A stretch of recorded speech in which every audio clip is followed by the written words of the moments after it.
วันนี้เอามาที่พระเจ้าหลวงพระเจ้าหลวงวิหารพระเจ้าหลวงมาแอวบ้านแอวเมือง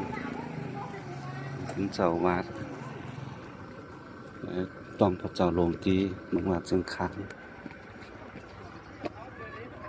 วันนี้วิหารต้นไม้มีหลายโอ้ลองไม้ลองม่อนรอขนอมเด้อเนาะนี่ต้นไม้งาม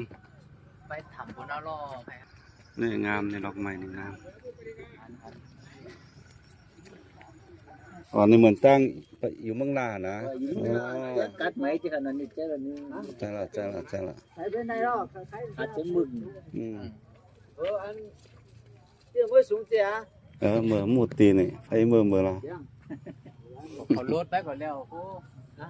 ต้องปอดนะจ๊ะ3 ปอดเขา นี่พระเจ้าโลงนะพระเจ้าโลงลงเต้นหรอแคมเต้นหรอพระเจ้าโลงโอ้ผมเดินต้นใหม่นี่ย้ายต้นใหม่นี่ย้ายแล้วผมเดินนี่ที่ไหนก็งามเสงหมด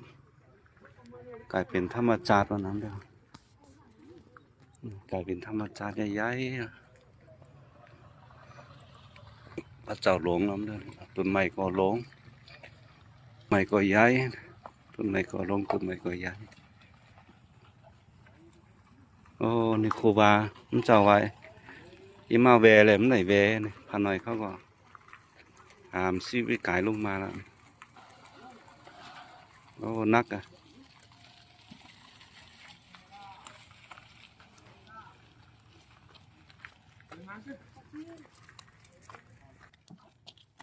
ซีวิกายนี่งามเนาะโรงงามแต่เป็นเห็ดของงามตัวนี้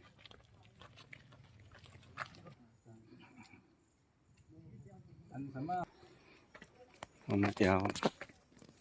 เอามายาวลึกไว้ดีงาม đấy rồi đi đi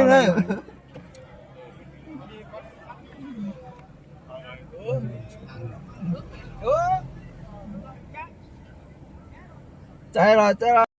ลาเราเห็ดวันอันนี้ใส่ไปหนาพระเจ้าเนาะ